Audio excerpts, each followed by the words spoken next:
Hello and welcome back my dear friends. आज हम बात करने वाले हैं इंडियन नेवी ट्रेड्समैन के एग्जाम में किस मार्च को सेकंड शिफ्ट में पूछे गए क्वेश्चंस के बारे में। तो पूरा वीडियो शुरू से लेकर लास्ट तक ध्यान से देखना। साथ ही साथ अगर आप हमारे चैनल फर्स्ट टाइम विजिट कर रहे हैं तो चैनल को सब्सक्राइब जरूर कर लेना और बेल आइकन को जरूर प्रेस कर लेना ताकि बहुत से जब भी नया वीडियो अपलोड हो उसकी नोटिफिकेशन आपको सबसे पहले मिल सके। ठीक है, तो फ्रेंड्स इसकी जो फर्स्ट शिफ्ट थी वो तो मैंने आपको पहले करवा दी थी। अब करते हैं हम सेकेंड शिफ्ट वाले। ठीक है, क्योंकि मुझे सेकंड शिफ्ट के ही क्वेश्चंस मिले थे, थर्ड शिफ्ट के मुझे एक भी क्वेश्चन नहीं मिला।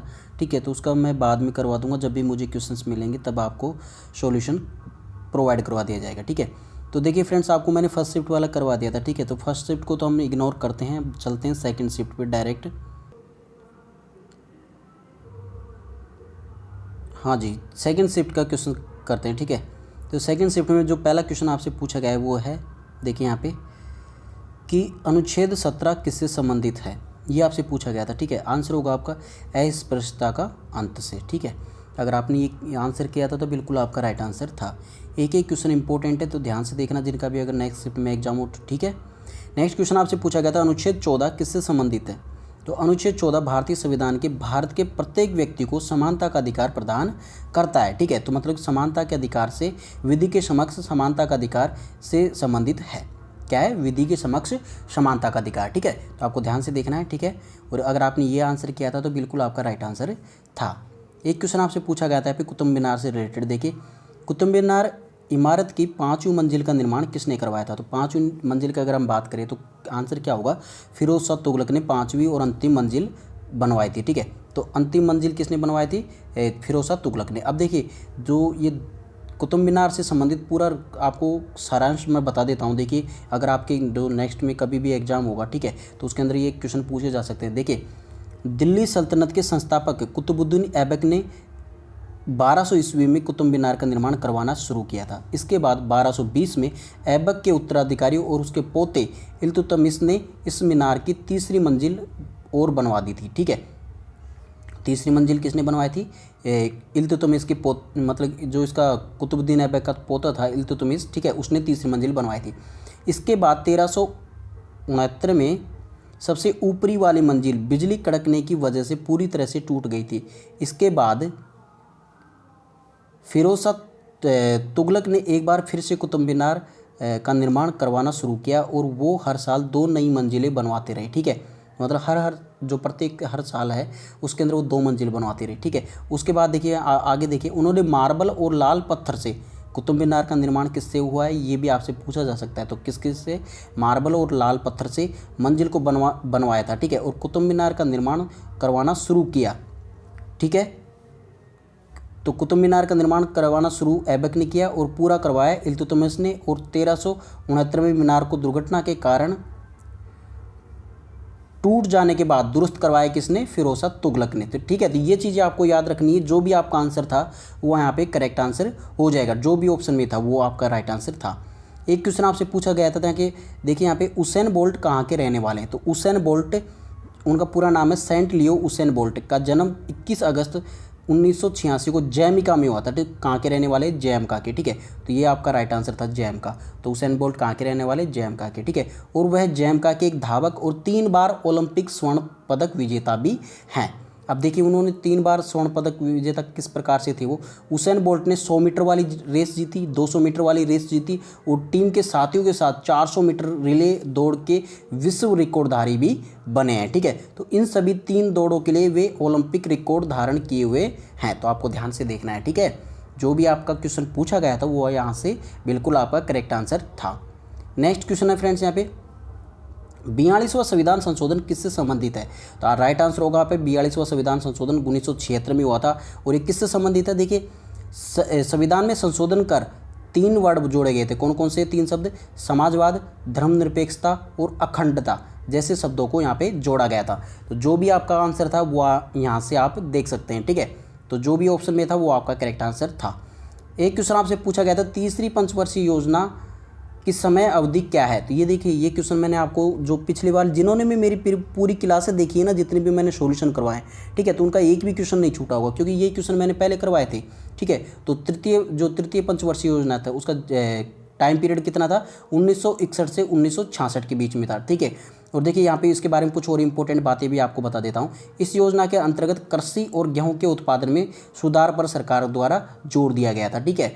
नेक्स्ट देखिए यहाँ पे सेकंड पॉइंट है, लेकिन 1962 के संक्षिप्त भारत चीन युद्ध अर्थव्यवस्था में कमजोरियों को उजागर और रक्षा उद्योग की ओर ध्यान स्थानांतरित कर दिया था। जो 1962 में भारत चीन युद्ध हुआ था उसकी वजह से अर्थव्यवस्था में कमजोरियों को उजागर कर दिया था और साथ ही रक्षा उद्योग की ओर ध्यान स्थानांतरित कर दिया था, ठीक है। और इस योजना का कार्यकाल 1961 से 1966 तक, ये मैंने आपको पहले ही बता दिया था, ठीक है। एक क्वेश्चन आपसे पूछा गया था यहाँ पे, MS DOS की फुल फॉर्म क्या होती है, ये क्वेश्चन आपसे पूछा गया था। तो देखिए फ्रेंड्स, MS DOS की फुल फॉर्म होती है माइक्रोसॉफ्ट डिस्क ऑपरेटिंग सिस्टम। डोस की तो क्या होती है, डिस्क ऑपरेटिंग सिस्टम, और MS की क्या होती है, माइक्रोसॉफ्ट होती है। शॉर्टकट में इसको MS बोला जाता है, ठीक है। तो MS DOS की फुल फॉर्म क्या हो गई, माइक्रोसॉफ्ट डिस्क ऑपरेटिंग सिस्टम। तो अगर आपने ये आंसर किया था तो बिल्कुल आपका करेक्ट आंसर था। अगर हम बात करें इसके आविष्कार की, तो आविष्कार किसने किया था, टिम पैटरसन ने किया था। और कब किया था, 1981 में किया था। ये भी आपको ध्यान में रखना है। अगर आपका नेक्स्ट शिफ्ट में एग्जाम है तो यहाँ से इससे रिलेटेड ही क्वेश्चन पूछे जाएंगे, ठीक है। तो इस प्रकार से क्वेश्चन पूछे जाते हैं फ्रेंड्स। जैसे आज यहाँ से पूछ लिया कि MS DOS की फुल फॉर्म क्या है, कल पूछा जाएगा कि इसके आविष्कार कौन थे या फिर कब इसका आविष्कार किया गया था। इस प्रकार का क्वेश्चन पूछा जाता है, इसलिए मैं आपको पूरा ही उसका एक्सप्लेनेशन देता हूँ, ठीक है। तो देखिए फ्रेंड्स, जिसने भी आप ये क्वेश्चन का आंसर दिया था वो बिल्कुल करेक्ट आंसर आपका था। एक क्वेश्चन आपसे पूछा गया था, टीपू सुल्तान ने अपनी राजधानी किसे बनाया था।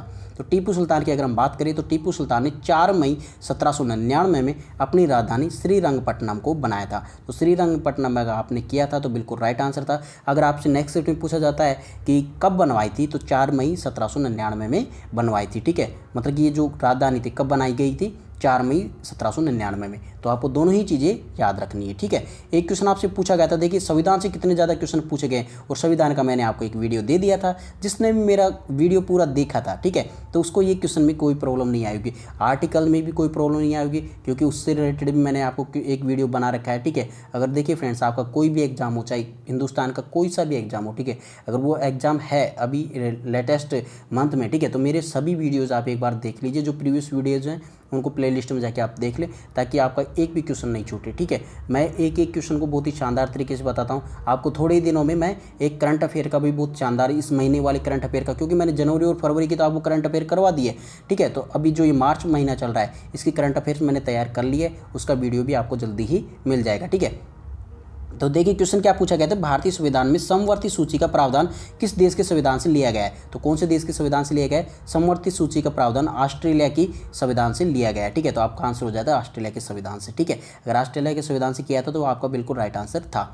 एक क्वेश्चन आपसे पूछा गया था, पृथ्वी की सतह से ऊपर जाने पर गुरुत्वाकर्षण का क्या प्रभाव पड़ता है। ये क्वेश्चन आपसे पूछा गया था। तो देखिए पृथ्वी की सतह से ऊपर जाने पर, ऊपर या नीचे जाने पर जी का मान घटता है, ठीक है। तो ये आपका हो जाता क्या, घटता है, ठीक है। अगर पृथ्वी की सतह से ऊपर जाते हैं या फिर पृथ्वी की सतह से नीचे जाते हैं तो जी का मान हमेशा घटता है, ठीक है। अब देखिए एक और चीज़ आपको मैं इंपॉर्टेंट बताता हूँ, गुरुत्वीय जनित त्वरण पर जी पर वस्तु के रूप, आकार और द्रव्यमान आदि पर निर्भर नहीं करता। जो गुरुत्वीय जनित त्वरण होता है जी, ठीक है, उसका मान वस्तु के आकार, रूप, द्रव्यमान आदि पर निर्भर नहीं करता है। अब देखिए जी के मान में परिवर्तन किस प्रकार से होता है वो भी मैं आपको बता देता हूँ। देखिए पृथ्वी की सतह से ऊपर या नीचे जाने पर जी का मान घटता है, ठीक है। ये तो आपको रट्टा मार लेना है इसको, ठीक है फ्रेंड्स। अगर आपका नेक्स्ट सेक्शन जैसे ग्रुप डी का एग्जाम है, आपका ग्रुप डी के एग्जाम में इससे बहुत ही ज़्यादा क्वेश्चन पूछे जाते हैं, ठीक है। अगर आपने प्रीवियस वीडियो देखे हो तो मेरे, ठीक है, तो उसके अंदर मैंने ये सभी चीज़ें करवाई थी। और ग्रुप डी की अगर आप तैयारी कर रहे हैं तो चैनल को सब्सक्राइब करना मत भूलना, क्योंकि आपको ग्रुप डी के मैं सारे इंपॉर्टेंट वीडियो जरूर बहुत ही शानदार तरीके से आपको बताऊंगा, ठीक है। नेक्स्ट देखिए, नेक्स्ट पॉइंट क्या है, जी का मान महत्तम कहाँ पे होता है। तो पृथ्वी के ध्रुव पर, मतलब जो पोल है पृथ्वी के, ठीक है, वहाँ पर जी का मान महत्तम होता है, ठीक है। एक आपसे पूछा जा सकता है कि जी का मान न्यूनतम विश्व कहाँ पर होता है। तो विषुवत रेखा पर जी का मान न्यूनतम होता है, ठीक है। तो जी का मान न्यूनतम अगर आपसे पूछा जाता है तो इक्वेटर होता है ना, इक्वेटर पर सबसे न्यूनतम होता है। अगर आपसे पूछा जाए कि पृथ्वी की घूर्णन गति बढ़ने पर जी का मान में परिवर्तन किस प्रकार से होता है, तो जी का मान कम हो जाता है, ठीक है। ये आपको याद रखना है, पृथ्वी की घूर्णन गति बढ़ने पर, अगर पृथ्वी की गति बढ़ा दी जाए, ठीक है, अभी जो वर्तमान में चल रही है पृथ्वी की जो घूर्णन गति, ठीक है, उसको अगर थोड़ा सा इंक्रीमेंट कर दिया जाए उसके अंदर, उसकी गति के अंदर, तो जी का मान कम हो जाता है, ठीक है। ये भी आपको ध्यान से देखना है। एक और देखिए, लास्ट एंड फाइनल पॉइंट, पृथ्वी की घूर्णन गति घटने पर जी का मान बढ़ जाता है। अगर पृथ्वी धीरे धीरे घूमती हुई रुक जाए तो कहने उधर जी का मान बहुत ज़्यादा बढ़ जाएगा, और जी का मान बढ़ जाएगा तो ठीक है, तो आपको पता है कि फिर क्या होगा, ठीक है। तो यहाँ पे देखिए पृथ्वी की घूर्णन गति घटने पर जी का मान बढ़ जाता है, ये भी आपको ध्यान में रखना है, ठीक है। नेक्स्ट क्वेश्चन है फ्रेंड्स, यहाँ पे हंगर इंडेक्स कौन जारी करता है? तो वैश्विक भुखमरी सूचकांक, हंगर इंडेक्स को मतलब ग्लोबल हंगर इंडेक्स कौन जारी करता है, ठीक है। उसको हिंदी में बोला जाता है वैश्विक भुखमरी सूचकांक, जिसको शॉर्टकट में बोला जाता है GHY, ग्लोबल हंगर इंडेक्स। उसको कौन जारी करता है? तो देखिए वैश्विक भुखमरी सूचकांक को आयरलैंड स्थित एक एजेंसी कंसर्न वर्ल्ड वाइड और जर्मनी के एक संगठन वेल्ट हंगर हिल्फे द्वारा संयुक्त रूप से तैयार किया जाता है, ठीक है। तो वेल्ट हंगर हिल्फे और कंसर्न वर्ल्ड लाइफ के द्वारा कंसर्न वर्ल्ड वाइड और वेल्ट हंगर हिल्फे दोनों के द्वारा ये संयुक्त रूप से तैयार किया जाता है, ठीक है। तो आपको दोनों ही चीज़ें ध्यान से देखनी थी। जिसने भी ये जो ऑप्शन था वो चूज किया था वो बिल्कुल आपका करेक्ट आंसर था। अगर आपसे पूछा जाए कि भारत की स्थान कौन सा है, भारत का रैंक कौन सा है, ठीक है, तो हंगर इंडेक्स में, ठीक है, GHI में भारत का स्थान कौन सा है, तो 94वां है, मतलब कि ग्लोबल हंगर इंडेक्स। GSI की फुल फॉर्म क्या होती है? GHI की ग्लोबल हंगर इंडेक्स में भारत का स्थान कौन सा है? 94वां। कब के अनुसार? 2020 की रिपोर्ट के अनुसार, ठीक है, 2020 की रिपोर्ट के अनुसार इसका 94वां नंबर है, कौन सा? भारत का, ठीक है। अब देखिए एक ग्लोबल इंडेक्स से संबंधित कुछ महत्वपूर्ण क्वेश्चन भी आपको मैं बता देता हूं, जो कि आपकी नेक्स्ट शिफ्ट के लिए बहुत ही ज़्यादा इंपॉर्टेंट है। देखिए वैश्विक प्रतिस्पर्धा रिपोर्ट कौन जारी करता है? तो कौन जारी करता है वैश्विक प्रतिस्पर्धा रिपोर्ट की? अगर हम बात करें तो विश्व आर्थिक मंच, मतलब कि जो वर्ल्ड इकोनॉमिक फोरम होता है ना, WEF, उसको हिंदी में बोला जाता है वर्ल्ड विश्व आर्थिक मंच, और इंग्लिश में बोला जाता है उसको वर्ल्ड इकोनॉमिक फोरम, ठीक है। ये भी आपको याद रखना है, ठीक है। WEF की फुल फॉर्म भी आपसे पूछी जाती है, तो क्या होता है उसका? विश्व आर्थिक मंच या फिर वर्ल्ड इकोनॉमिक फोरम। तो ये कौन जारी करता है? विश्व आर्थिक मंच जारी करता है वैश्विक प्रतिस्पर्धा रिपोर्ट को, ठीक है। एक क्वेश्चन आपसे ये भी पूछा जा सकता है, इंपॉर्टेंट क्वेश्चन है फ्रेंड्स, ये आपके एग्जाम में आए नहीं आए ये मुझे नहीं पता, लेकिन ये इंपॉर्टेंट क्वेश्चन है, इसलिए मैंने आपके लिए ये अपलोड किए। देखिए ग्लोबल जेंडर गैप रिपोर्ट कौन जारी करता है? तो ग्लोबल जेंडर गैप रिपोर्ट की अगर हम बात करें तो विश्व आर्थिक मंच ही इसको जारी करता है, मतलब कि WEF इसको जारी करता है, ठीक है। ये भी आपको याद रखना है। एक क्वेश्चन आपसे ये भी पूछा जा सकता है, ईज ऑफ डूइंग बिजनेस 2020 में भारतीय रैंक क्या थी? तो ये क्वेश्चन भी सबसे ज़्यादा इंपॉर्टेंट है। तो देखिए फ्रेंड्स इसका आंसर होगा आपका 63, ठीक है। तो 63वीं थी 2020 के अंदर। जो ईज ऑफ यहाँ पे ईज है ना, जो ये है EASE, ease of doing business, ठीक है। EASE वाला ईज है, मतलब आसानी से बिजनेस करने के बारे में बोला जाता है, ठीक है। तो मतलब ईज ऑफ डूइंग बिजनेस 2020 में भारतीय रैंक क्या थी? तो 63वीं थी। तो उससे फर्स्ट ऑप्शन आपका यहाँ पे करेक्ट आंसर था। एक ये क्वेश्चन ये भी पूछा जा सकता है आपसे, global social mobility index report कौन जारी करता है? तो global social mobility index report कौन जारी करता है? तो ये भी विश्व आर्थिक मंच ही इसको जारी करता है, ठीक है। तो WEF ही आपका इसका राइट आंसर हो जाएगा, ठीक है फ्रेंड्स।